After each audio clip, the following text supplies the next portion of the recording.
What's something that you've done while and you regret it? Story 1. My friend and I were supposed to take a visiting foreign professor out for drinks. After a couple of beers, the guy told us that he wanted to see some women. We took him to a softcore entertainment club. After the first beer, the guy said that he wanted something more extreme. Prostitution is legal in my country, so we took him to probably the largest adult bar in our city. It was a bizarre place. And after a few minutes, our reputable visiting academic made a deal with a lady. He went with her to a private room and came back after about 15 minutes. Suddenly, the guy said that he was tired and wanted to head back to his hotel. On the ride back, he started weeping and telling us about his family, giving us advice on why we should love and respect our partners. I had never seen such an intense moment of regret in my life. Story 2. I was at a bar and ran into the hot girl from high school. She was still attractive. We hit it off, had fun for the night, and I gave her a ride home. I was very excited and thought this was going to be amazing. She didn't invite me inside, so I just went home feeling disappointed, but still frustrated.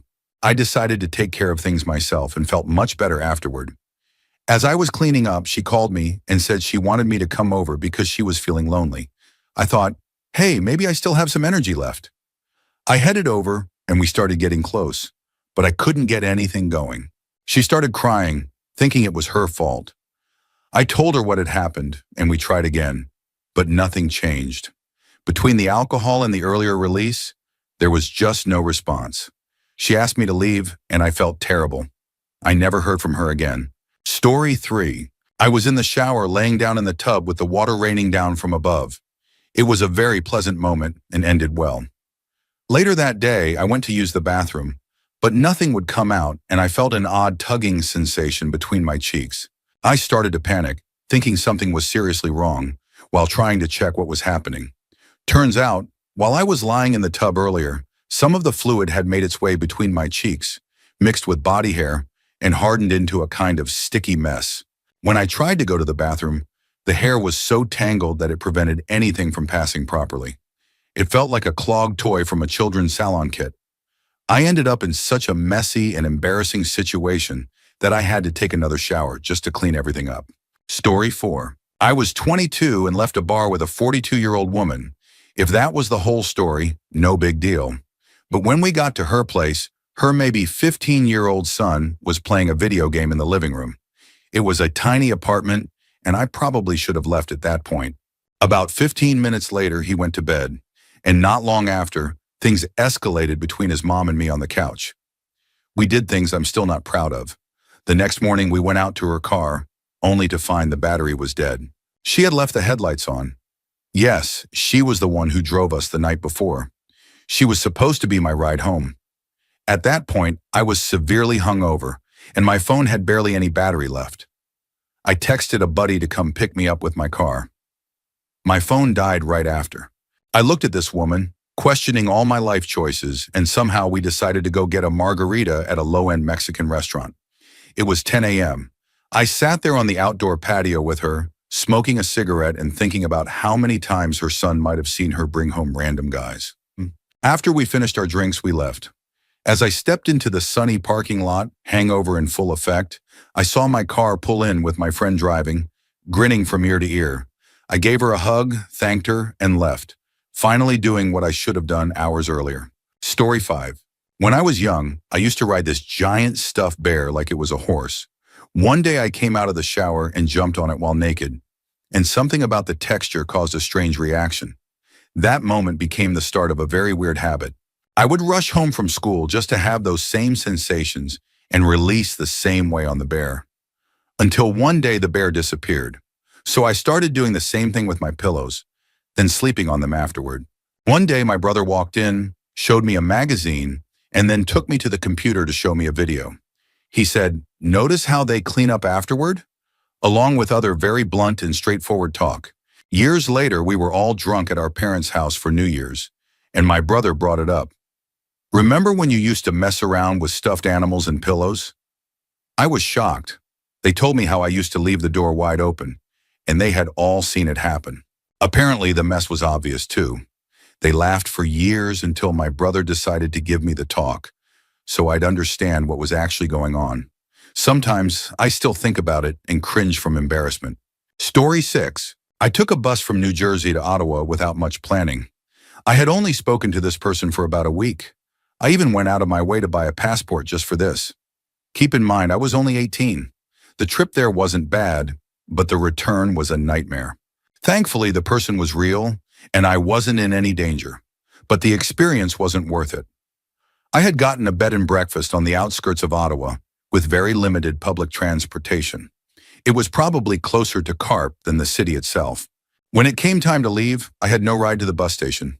I had taken a cab from the station when I arrived, but there were no cabs available, and the person I met had already left. The owners of the bed and breakfast ended up driving me. Unfortunately, I arrived an hour late and got stuck in Montreal for over 8 hours, waiting for a connection to New York City.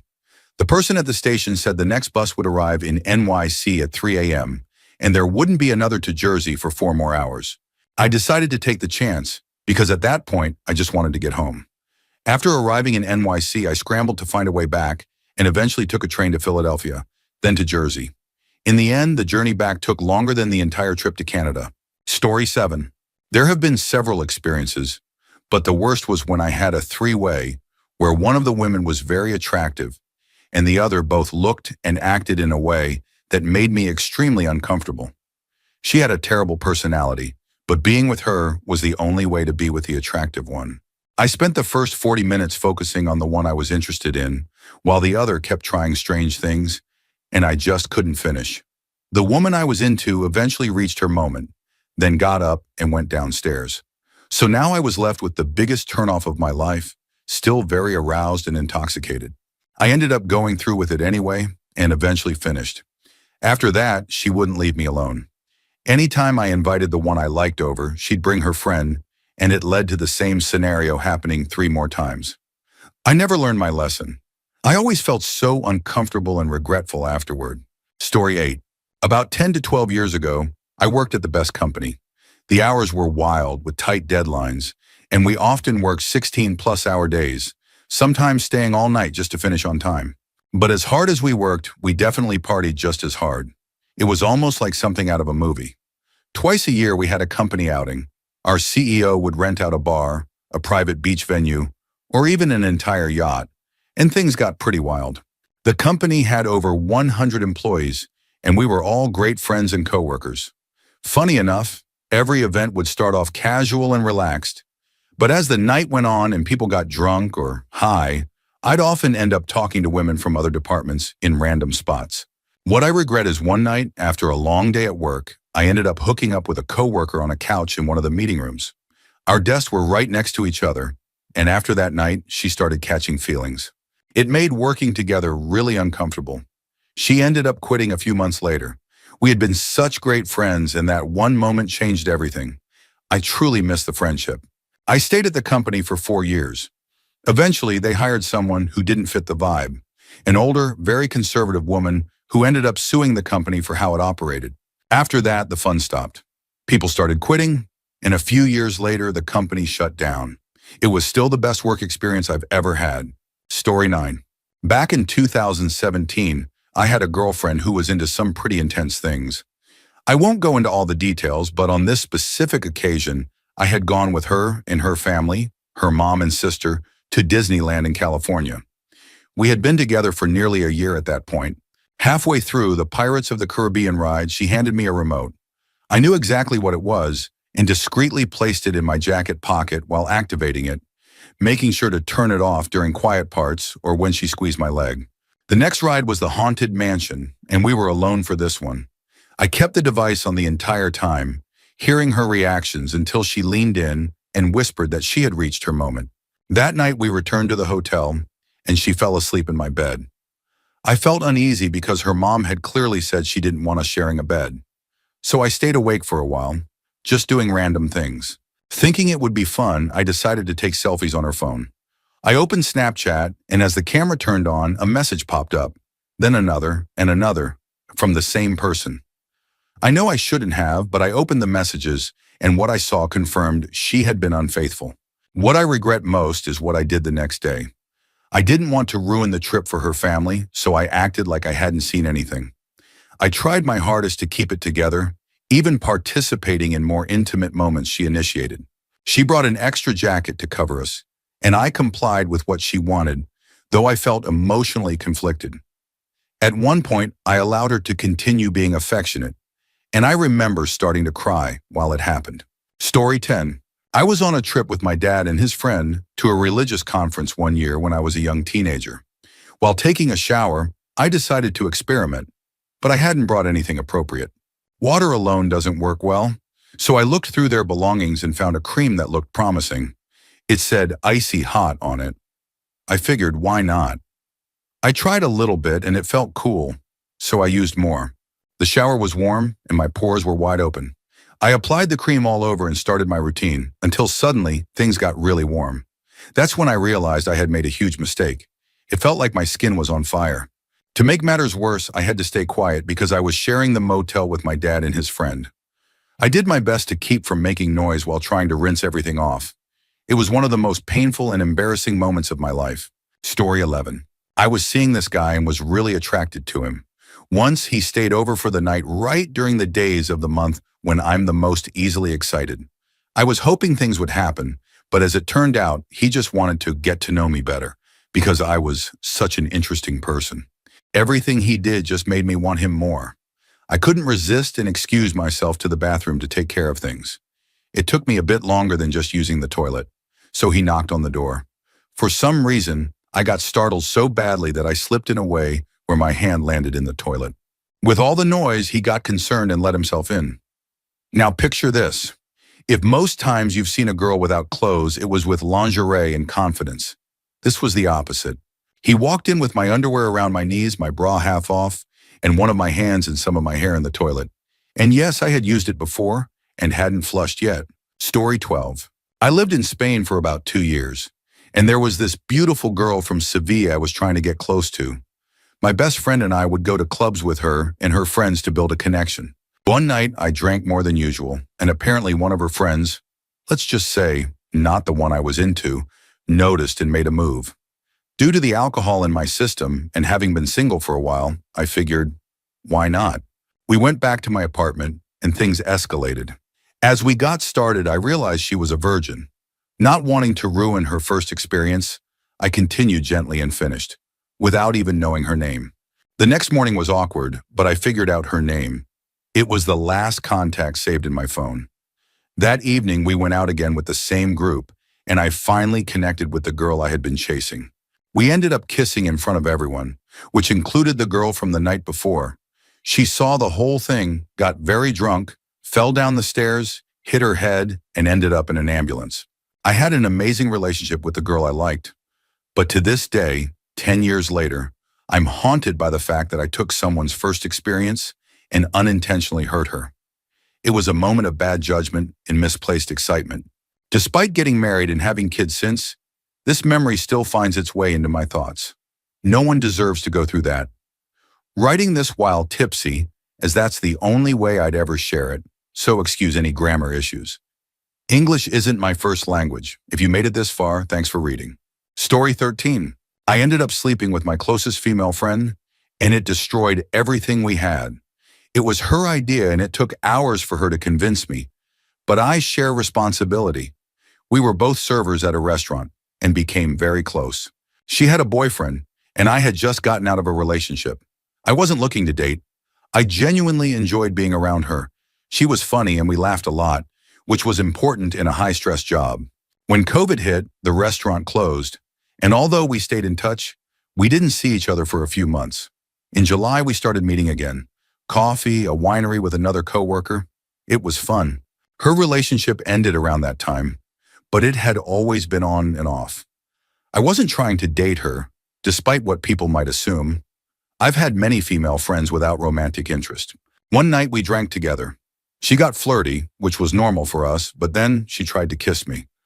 I turned her down gently, saying I didn't want to ruin our friendship. She felt embarrassed, but I reminded her I found her attractive, just wanted to stay friends. She was beautiful, but I had decided she was someone special to me in a different way. Later that night, she got sick and ended up throwing up in my shower. I helped her, keeping things appropriate, but an hour later I gave in. I figured, what's the worst that could happen? We ended up spending time together for a month, sometimes just talking for hours. But she caught feelings while still attached to her ex emotionally. I kept saying I was okay with being friends if she went back to him. The emotional strain got too much. 3 months passed, and we haven't spoken. She had flaws, drinking issues, and bad habits, but she lit up the room for me. I miss her. Story 14. Some very strange New York story. I was at a club and had taken a bit of something to feel good. I don't usually smoke, but I had the urge and went to buy a pack. A quirky guy claiming to be a music producer came up to me with his stunning girlfriend standing nearby. He started chatting and eventually asked if I liked certain intimate activities. I joked around, especially since he admitted he didn't like doing that himself. Then he told me it was his girlfriend's birthday and he wanted to give her a special gift, having someone else do it for her. At first I laughed it off, but between the substance and the wild nature of the night, I went along with it. They had an Airbnb right across the street from the club. Then he told me he was going to tie her up, stay in the room watching, and that she couldn't reciprocate. I almost backed out. He tried to tempt me more by offering to call some friends. Unfortunately, they were people I wasn't interested in, but he gave them money and told us to get started. I gave in and participated, though I wasn't really enjoying myself. It was too surreal. Halfway through, he told everyone to be quiet because the landlord lived upstairs and he wasn't supposed to have guests. The whole thing made me feel gross for weeks. I got tested afterward and everything was fine, but the memory still leaves a heavy feeling. Story 15. Many things, but my most recent regret, I got a really powerful new device, like a very effective one. It made things happen in under 5 minutes, and honestly, it was great. It also made me feel constantly in the mood. I live with my boyfriend and I love him and being intimate with him very much, but sometimes I just wanted a quick moment alone, and this device was perfect for that. I didn't want to hurt his feelings, so I just turned up my podcast really loud so as not to raise suspicion or let the sound be heard. Everything seemed fine, except I love true crime podcasts, so that was clearly the least suspicious noise to come from the other room while I was doing my private business. Loud true crime stories about detailed cases while I'm trying to relax. Well, I accidentally conditioned myself into associating those stories with that feeling. I'm a bit of a mess emotionally, and now every time I feel down or overwhelmed, I start to get weirdly stimulated. A documentary on serious cases, sudden rush of emotions, some interviews with infamous figures, strangely intense reaction. I'm so ashamed and I don't know how to undo this. I've somehow replaced fear and anxiety with this very strange response. I can't tell anyone. I have no idea what to do. I can't stay like this. It's not healthy. And I'm worried about what this means for my future self. Story 16. My wife and I drove to my parents' house for the holidays one year. And while we were there, I had plans to meet up with some old friends at a local bar. Before going out, I unloaded our bags into the spare room and helped to get everything set up. My wife stayed in that evening to keep my mom company while I went out for a few beers. It was a great night, and I had more to drink than usual.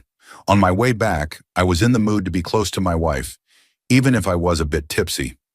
It was late when I got to the front door. Most of the lights were off, so I crept in and went upstairs into the spare room. I slipped into bed and cuddled up with the body next to me. Normally, my wife sleeps in cozy pajamas, but sometimes she surprises me, so I didn't think much of it. As soon as I felt skin-to-skin contact while cuddling from behind, things quickly escalated. I started kissing her neck and touching her. She didn't react much at first, which I assumed meant she was just playing along or pretending to sleep. I continued, thinking everything was okay. I started moving my hand downward, and she began to softly resist, saying something that sounded like stop.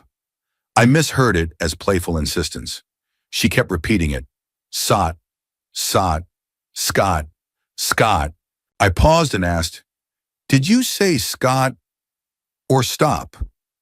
Suddenly, the sheets were yanked away, and I felt a hand on my face followed by a scream. She shouted, "Scott!" again, but it wasn't my wife's voice. I turned on the bedside lamp, and to my horror, it was my mother looking back at me. She jumped out of the room instantly, and I stood there in shock, trying to process what just happened. I left the room to clean my hands and try to gather myself, still a bit drunk. I thought I should go to her room to apologize and explain, but instead I found my wife there. Apparently later that evening, my mom had offered her and my dad's room to my wife since the bed was larger, and my wife accepted. My dad was away for a couple of days. This all happened before we had cell phones, so I had no idea about the last-minute switch. And that's how, in a terrible case of mistaken identity and extremely bad timing, I ended up crossing a boundary I will never forget. Scott is my dad's name. Story 17. I once called a phone chat line that turned out to be a scam site. I talked to a woman for about 20 minutes, but I couldn't pay the outrageous amount they demanded. Fast forward a few months, just a few days ago, I got a call from someone claiming to be doing an investigation. She started playing a recording of my conversation with the operator and threatened to send it to my parents unless I paid $108. I'm an adult, of course, but I still wouldn't want my parents to hear that. I went to the police and filed a report. They told me there wasn't much they could do and suggested I just tell my parents and warn them they might receive a call. So I did. It actually went really smoothly. My mom laughed and said she'd make sure not to answer any unknown numbers. My dad said the same. Turns out I was worried for nothing. I'm changing my number now. Somewhere out there, there's a recording of me saying questionable things to someone who probably doesn't even live in Chicago. Story 18. Now I'm still a very high-energy person, but this will forever be my most embarrassing memory. I think I was about 10 or 11 when I was already figuring out what my body could and couldn't do, mostly using inanimate objects. Consensually, of course. For example, I tried a shampoo bottle once. Won't be doing that again. Anyway, I was watching a cartoon late at night, feeling very sick, and my mom came in to sleep nearby and keep an eye on me. I made myself a bed on the floor and got cozy. What my mom didn't know was that I had a special attachment to my extra-large Scooby-Doo plush. Let's just say I had some habits with that toy. Being sick didn't stop me from feeling certain urges. In the dead of night, my mom turned to the wall and hugged Scooby close to fall asleep. This made me want it more. How could Scooby try to escape me by hiding in her arms? I waited until about 3 a.m., feeling awful but still determined. I got up quietly and spent several minutes prying the plush out of her arms without waking her. Once I got him, I tossed him to the floor. I can't explain the logic behind what I did next. Let's just say I went through with it in a way that, looking back, makes me cringe to this day. No towels were available, so I used what I had on hand to clean things up and shove Scooby into the closet. I ended the night by using the bathroom and then staring at my reflection, full of shame and regret. Story 19. So check it. Kind of a long story, but I promise it's worth it. This is the story of how I learned that good physical connection isn't worth sacrificing your self-respect. I was in an on and off relationship with a girl who, I'm certain, cheated on me and gave me an STD, which is a whole other story. Her ex-boyfriend, who played Robin in a regional Batman stunt show, was back in town, and she started acting shady. I dropped off her stuff and swore I was done with her. A few weeks later, she messaged me asking to talk, which was code for something else. Like the emotionally unstable 20-year-old I was, I went over, even though I didn't want to be with her and wasn't really attracted to her anymore. I guess I just wanted the familiarity. I had made the bad decision, and now I had to live with it. I don't remember much of the actual interaction, a lot of substances between then and now, but I remember how I felt afterward, cold and empty.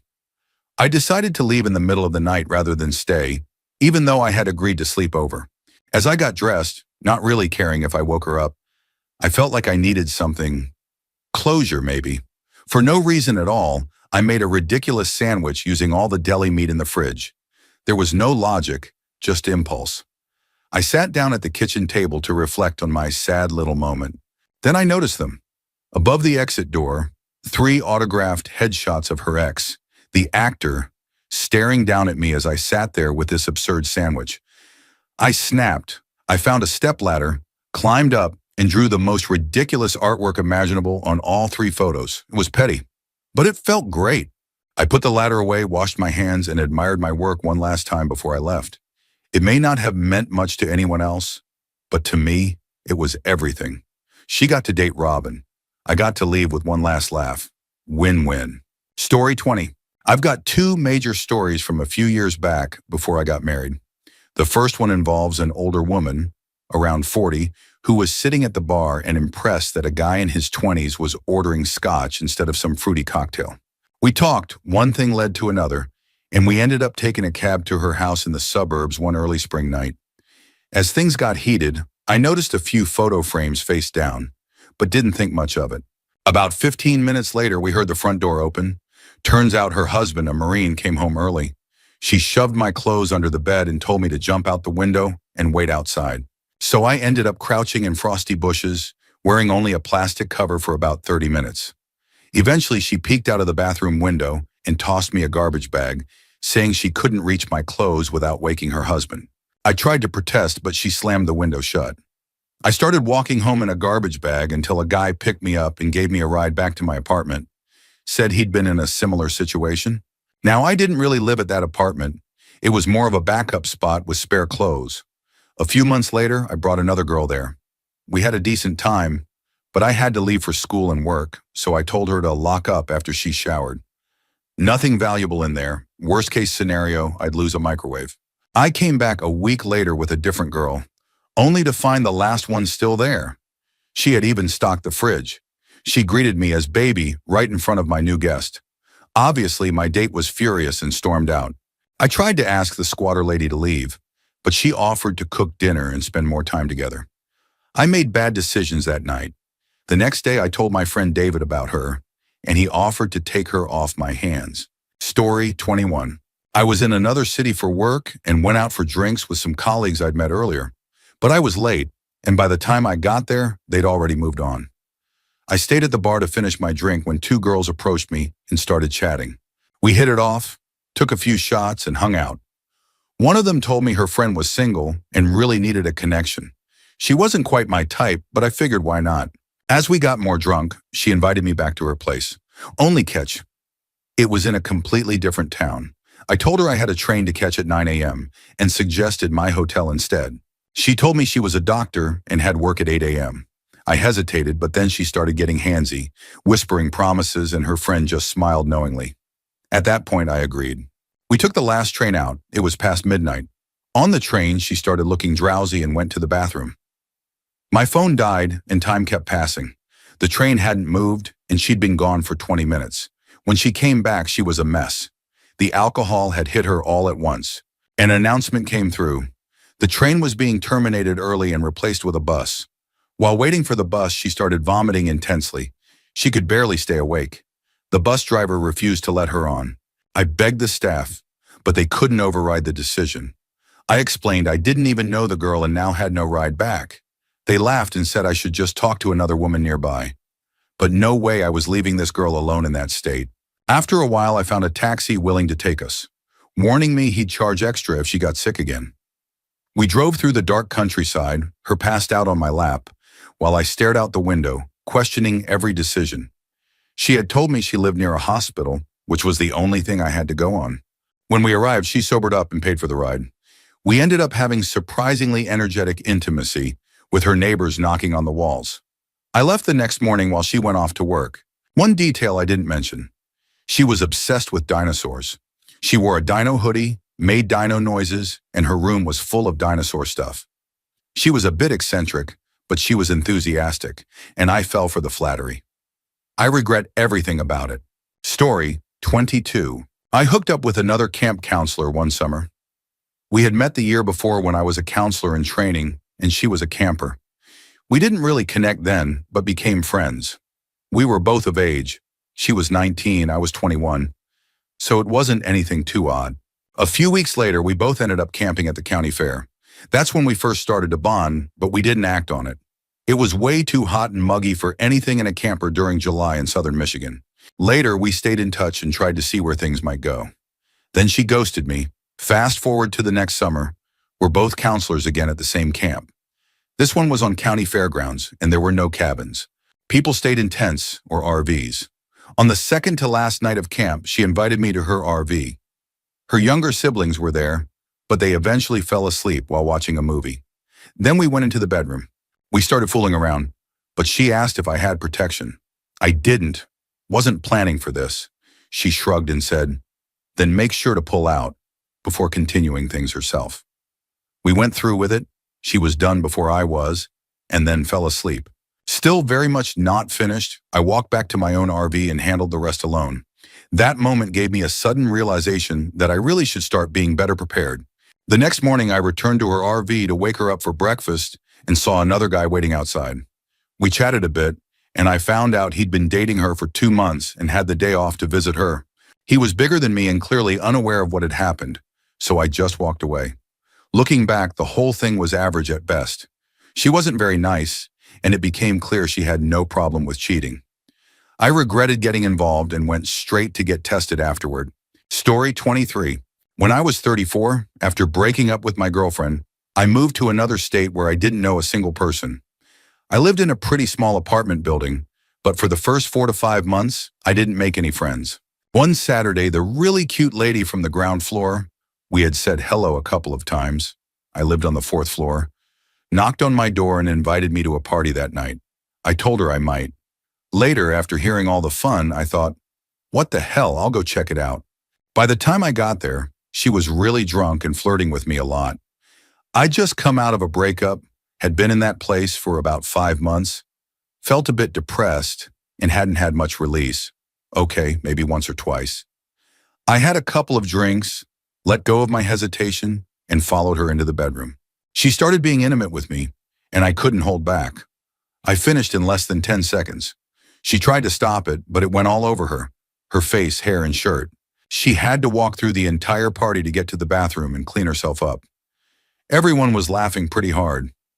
I don't necessarily regret it, but I did feel bad for her awkward walk of shame. Story 24. When I was 23, I was getting ready for a date with this girl. My cousin called and asked if I was still going and told me to stop by his apartment before heading out. I showed up and he said, "Hey, I got something for energy if you want it. I take them when things are tense with my girlfriend. It drives her nuts. She doesn't know I have these, so hurry up and take one." I held out my hand and he dropped 2 small blue tablets into it. He said, "Hurry."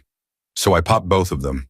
Then he stared at me wide-eyed and said, "Did you just take both of those?" I answered, "Yeah, why?" He replied, "You're only supposed to take half of one." I fired back, "Why didn't you say that? When someone puts something in your hand, you take it." He laughed and said, "That logic explains your entire life. When's your date?" I was already late, so he wished me luck while laughing as I left. At Buffalo Wild Wings, the World Cup was on. I don't even like soccer, but when she touched my shoulder and asked if I was ready to leave, I nearly passed out.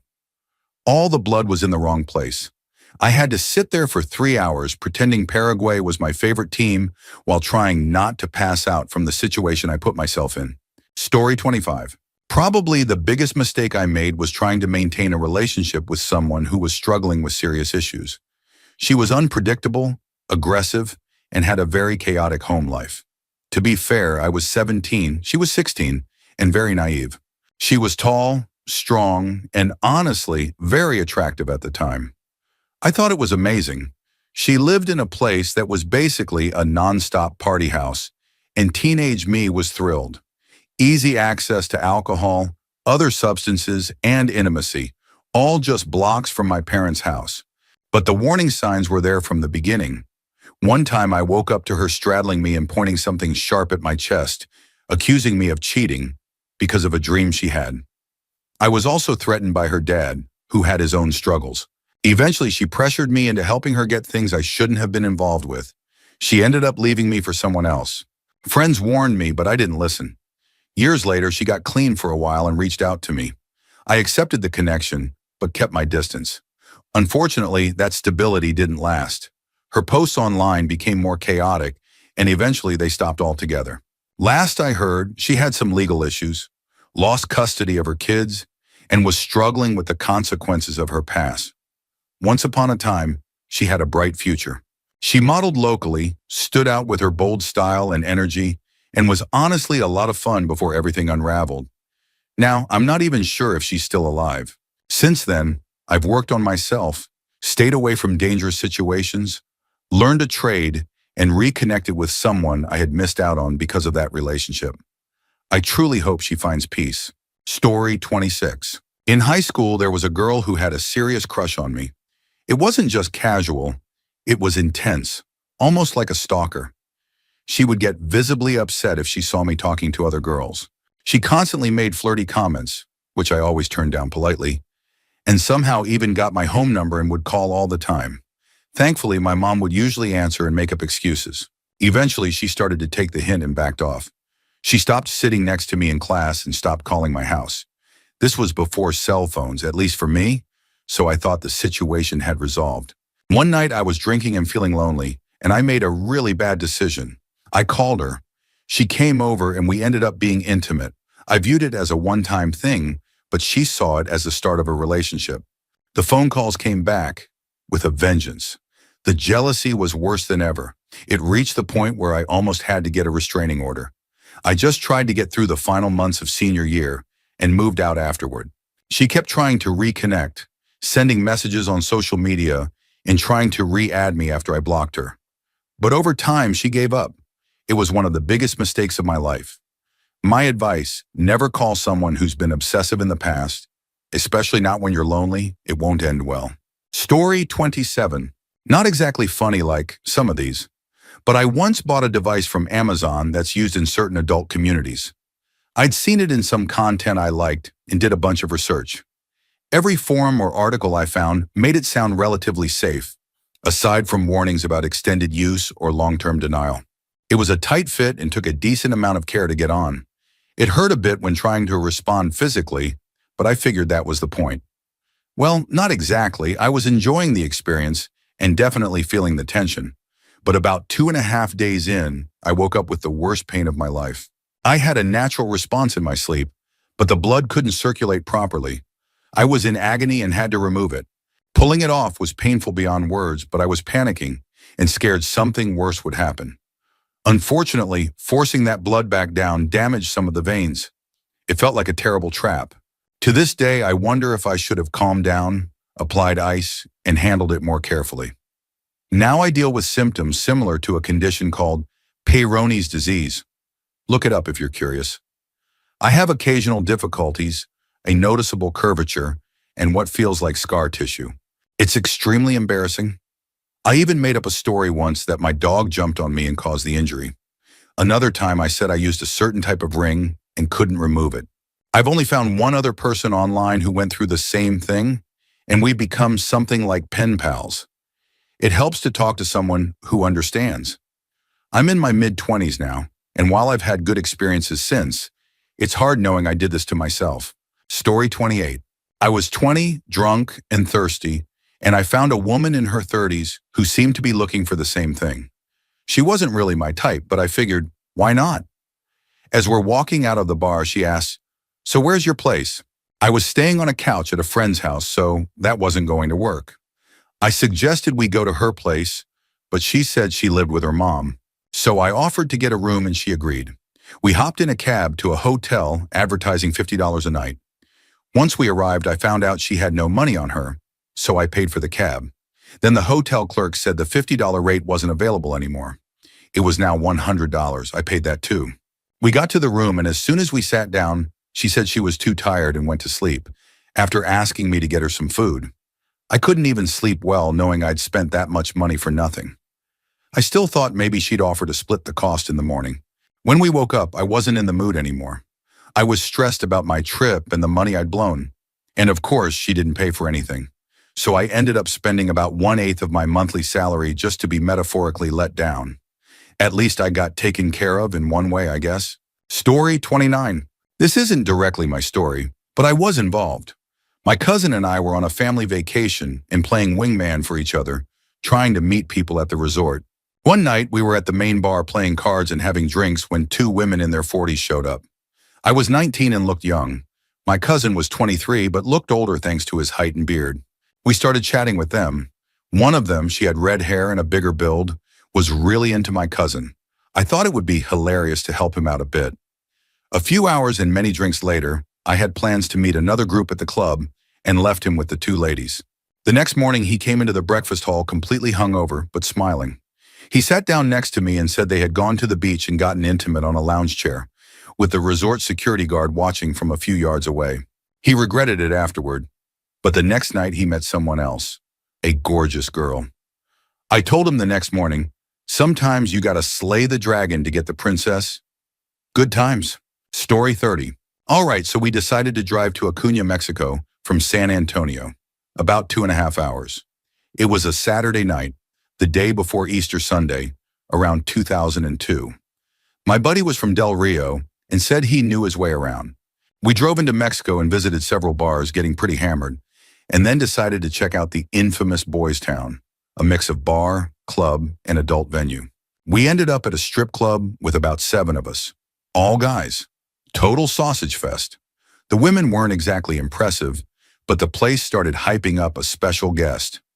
I swear the performer must have been 70 years old. We were cracking up, drinking free tequila shots. While she was performing, a vendor came around selling handmade model sailboats. He showed me one he called Vikingos and wanted $20. It was honestly well made. Being a salesman and drunk, I haggled him down to $10 and bought 2. Later, a local guy started chatting with us and invited us to explore more of the area. Turns out he was a sort of manager or host for the adult workers. We ended up in the main lobby, where he explained how everything worked. We jokingly looked around to see who might be up for some fun. Our Russian friend Kirill, nicknamed Drago, was totally on board. Drago wanted a specific kind of service, and I said I'd pay if we got to pick the person. My friend Robert and I went with the host to the lineup. There must have been 30 women of all ages. No one particularly young, but no upper limit either. We were pretty drunk and picked someone who looked like the maid from a cartoon, she agreed. They went off to some small motel-style room while we stayed back, getting even more drunk with the charismatic host.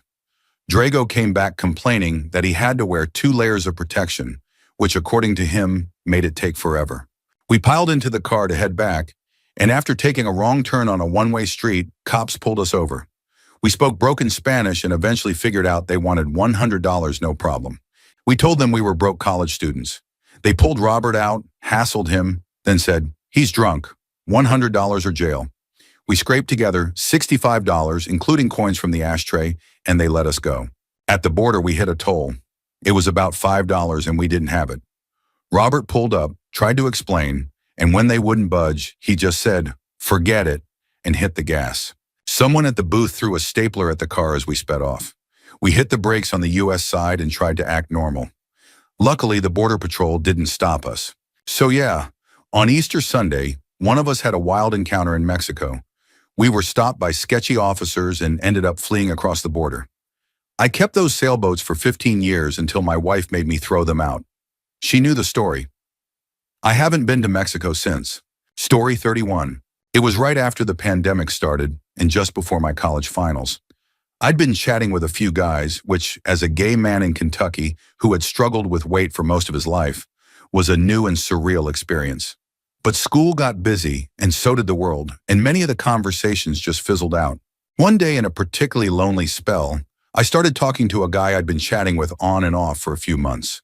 I was mostly a virgin, it's complicated, and he came to my town. We spent the day together, and he got a hotel room. We ended up hooking up, and it was a nightmare. From the moment I met him in person, I realized I wasn't into him, physically or emotionally. I had sort of known I wasn't attracted, but thought his personality might change that. It didn't. On top of that, I had fainted 3 weeks earlier, developed anxiety 2 weeks prior, and was feeling overwhelmed with everything. We did a few things, but I was miserable the whole time. He finished, and I faked it by saying I had been active the night before and had a long recovery time. Afterward, I showered for an hour and wrote everything out to send to a friend because I was so emotionally distressed. I only got about 3 hours of sleep and had to cancel our weekend plans the next morning. I asked him to take me home because I was having a full-blown anxiety attack. It left me questioning everything: my orientation, my emotions, whether I was a bad person, whether I was ever going to enjoy intimacy, if I was broken, depressed, or just overwhelmed. We didn't go all the way, thankfully, but I still regret the whole thing. Story 32. I ruined a really good friendship, and it ended up costing me my entire friend group. One of my closest friends and I used to hang out after school, just driving around, being silly and escaping rough situations at home. One night, we were sitting in my car, and tension built up. We started talking about more personal stuff, and eventually things turned physical. We ended up having a casual relationship for a while. Then after high school ended, I reconnected with an old crush. We ended up kissing and getting close. The problem? My casual friend knew this person, and word got around quickly. I learned the hard way that boundaries need to be clear. My friend had thought we were in an actual relationship. When they found out what happened, things blew up. They were hurt, things got dramatic, and eventually it fractured not just that friendship, but the whole group. These were some of the closest people I'd ever had in my life, and I lost them all. I still carry that guilt. If there's one lesson from all this, don't start anything physical unless you're willing to communicate clearly. You could end up breaking more than just one connection. Story 33. I drove 1,464 miles across the country with two friends after hearing the magic words, "You'll get lucky." We were supposed to take a rental, but ended up driving my own car. That trip cost me two wheel hubs, a window motor, a fuel pressure regulator, and a battery. 1 ounce of weed helped us make it across 5 states. 4 states in, I fell asleep behind the wheel, middle of the night, no one else around on the interstate, and woke up to my previously sleeping passengers screaming and grabbing the steering wheel. I fought the urge to sleep for 40 more miles and finally pulled into a rest stop. The second I put the car in park, I was wide awake. Figured I was good to keep going. Next thing I know, I'm in the grass at a gas station, the sun rising, and my car nearly out of gas but still running.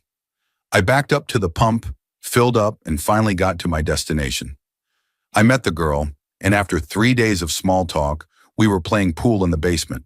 Our friends went upstairs and we played a game where the winner got a kiss. Teenagers, right?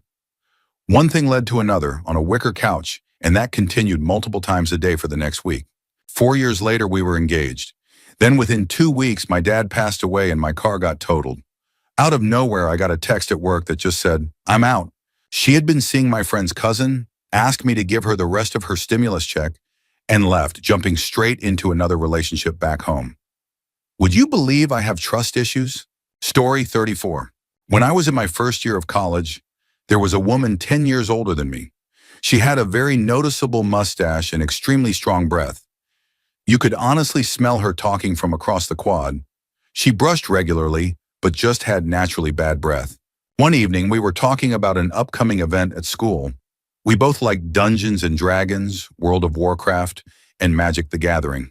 She asked me to walk her to class since it was late and getting dark. No one else was around the quad, and out of the blue she asked if she could make out with me. I was 18 and, well, excited at the opportunity, so I said yes. Her breath hit me hard, but I was still a virgin and eager, so I didn't care.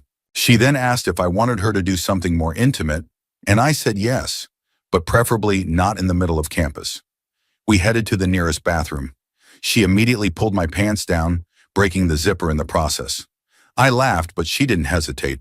Just a few minutes into it, someone entered the bathroom. It was dimly lit, and we were in a corner stall, so we weren't visible. She didn't stop, though. The guy used the urinal, flushed, and I thought that was the end of it. But then he sat down, and it began. The most aggressive, fast food-induced episode I have ever heard. The bathroom filled with an absolutely unbearable smell, and I was trying not to gag. Meanwhile, she kept going like nothing was happening. I had to bury my nose in my shirt and pretend I was anywhere else. Eventually, the guy left, and yes, I eventually finished. Afterwards, she asked how it was. I said it was great. Then I asked why she didn't stop. Her response, "It's just someone using the bathroom. So what?" Using the bathroom is an understatement. That man sounded like he was purging every meal he'd eaten since childhood. I regretted it, absolutely. But hey, I got a wild story out of it. Story 35. Oh, my story's sad. And honestly, pretty foolish. I was 17 dating this incredibly attractive girl who was way out of my league. Don't even ask me how I managed to date her. Anyway, one day she told me that if I came over and watched her school football game with her, I could do whatever I wanted with her. Her words, not mine. Obviously, I was extremely nervous, being a teenager. She lived quite a distance away and gave me directions over the phone. Important detail. This was before cell phones and way before smartphones. This was the early 80s. My mom, who had no idea about the details of the visit, asked me if I was sure I knew how to get there. Of course, being 17 and full of confidence, I said yes. I absolutely did not. There were about 6 major freeways branching out from my area in all different directions. I had to choose the right one, and somehow I chose every wrong one before I figured out the correct one. Out of 6 choices, I picked the wrong one first, second, third, all the way through the 5th. I was on the road for hours with no way to call her or let her know I was lost, but on the way. By the time I arrived, the game was long over and everyone had already gone home. I didn't know where her house was, so I just turned around and went back home. Needless to say, she broke up with me. And all of this, every single bit, could have been avoided. I could have had what probably would have been the most exciting night of my young life if I had just let my mom help me with directions. I try not to think about that night too often. Story 36. I ended up hooking up with a former coworker after I quit my job. I was feeling restless and just wanted something casual. She lived in a city over an hour away, so I went to her place. It was a chaotic apartment, very messy, filled with cats, and more like a hoarder's space. She lived there with her dad, who worked night shifts. We ended up getting intimate in the living room, right in front of the large bay windows. Honestly, it was one of the most uncomfortable and unpleasant experiences I've had. But whatever, I was tired and had been drinking a bit, so afterward I started to doze off on the couch. Next thing I know, I'm waking up to someone on top of me, punching me in the face. I managed to push this skinny guy off and into the wall. He bounced back at me while I was still trying to get up from the half-broken futon. I spun around and used my full weight, 220 pounds, falling back onto him and pinning him down. In my most serious tone, I asked, "What's going on here?" He said she was his girlfriend of 2 weeks, and he had come over after work, hoping to finally spend the weekend with her, only to see me through the window. He was understandably upset. I held him down until he calmed down. I didn't want to hurt the guy. He was clearly just hurt emotionally. I told him that based on what was going on, he probably wasn't the only one she was seeing. She confirmed that, and he quietly left. I ended up driving back home at 4 a.m., still a little buzzed, totally exhausted, and with a sore head.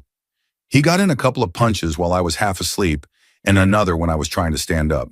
A week later, I noticed something wasn't quite right and went to the doctor. Thankfully, it wasn't serious. A quick injection, and it cleared up. Still, that entire night was a lesson in more ways than one. Story 37. This is going to sound strange, but when I was younger, I found myself in a very confusing and repressive environment, and I dealt with it in odd ways. You might think, so you recorded yourself while undressed. What's the big deal? But the truth is, I didn't just do it once, I did it regularly. At school, internet access was heavily restricted. Same at home. My dad didn't trust us to use the internet freely in his very strict household, but what I did have access to were school computers, specifically the webcams. My 6th grade class was in an overflow room, a separate little building away from the main school. So once the teacher left, there was virtually no chance of being disturbed. About once a week, I'd volunteer to stay after class to help clean. I'd tidy up, organize papers, and wait for my teacher to say, "Lock the door when you're done." I'd watch her car leave the parking lot and make sure the coast was clear. Then I'd log into the laptop, record myself, and afterward, delete the video. It was a strange routine, but in an environment where I had no access to adult content and was constantly told that curiosity was bad, this felt like something daring and private. During the summer when I was home and the babysitter took my siblings out for fun, I'd stay behind and use the family computer to repeat the process. Again, I always deleted everything. I was in a household where talking about feelings or normal development wasn't an option. This was how I coped. Then one day my dad checked the computer's trash bin while trying to recover a deleted file and found my hidden recordings. I wasn't grounded, there wasn't much he could take away, but I got a long lecture about how adult content was harmful and could affect my future relationships. To this day, it's one of the most awkward memories of my youth. Story 38. I once met a guy through a dating site for people into alternative subcultures. Goth, punk, that kind of thing. I'm goth myself, so it seemed like a good match. We were in different states, but we flirted a lot, and he always came across as charming and respectful online. We decided to meet after a snow and ice storm had hit. My state had it worse. Power lines were down, roads were buried. Still, I wanted to follow through, so I carefully drove my small AWD car through icy roads to get there. He spent most of the drive on the phone with me, complaining that I was being a baby for driving slowly in dangerous conditions. When I finally arrived at the hotel, I was immediately disappointed. He looked nothing like his photo, and his hygiene was really poor. Greasy hair, disheveled, and honestly, Something about him just gave me the creeps. To make matters worse, I quickly found out that he could only enjoy himself if he had been drinking heavily. He became pushy, mean, and tried to pressure me. I declined and decided to leave when it became clear he wasn't going to respect boundaries. Thankfully, I had a friend nearby staying at a cabin, so I went there instead. Before I left, he angrily called me names and accused me of being dishonest for not going through with something I never agreed to in the first place. I blocked him, but even on my way home the next day, he sent me disturbing messages, saying truly frightening things. I never replied. I blocked him on everything and never looked back. It was a really uncomfortable and scary experience, but thankfully I've since found someone who treats me with kindness and respect. We're now engaged. Story 39. This happened a couple of years ago. The night before, I was in a garage with some friends experimenting with mushrooms. Most of the group had gone inside when one of their sisters came up to me and asked if I was okay to drive, because their grandfather was having a medical emergency. Despite the lingering effects and anxiety, I said I could manage. So I drove their grandparents to the hospital while still not exactly in the clearest state of mind. And their grandfather was sitting in the front seat in distress. Fortunately, we made it to the hospital safely, and it turned out he was going to be okay. We stayed overnight for a bit before heading back home. Everyone crashed in the garage. The next morning, we were woken up by some friends knocking on the garage door with beers. I ended up spending the day drinking, taking more mushrooms, and even taking a pill to help balance things out. It was a full day of partying. Then I got a call from a girl I had just started talking to, someone who would later become my ex. She asked if I wanted to come over. I said yes. She lived about 2 hours away, and I made the decision to drive there, despite everything I had consumed and the fact that it was the first major rainstorm of the year. It was pouring. My windshield wipers were working overtime, and I was way too tired. At one point, I closed my eyes for what felt like 3 seconds and rear-ended an SUV with kids inside. Thankfully, everyone was okay. We exchanged information, and the police arrived shortly after. I was issued a DUI. The next day was filled with regret and a heavy feeling of shame. That sinking realization of wishing it had all been a dream. My insurance is still recovering, and honestly, I'm lucky to be alive. All because I made a reckless decision. Please, be safe out there. It's never worth the risk. Story 40.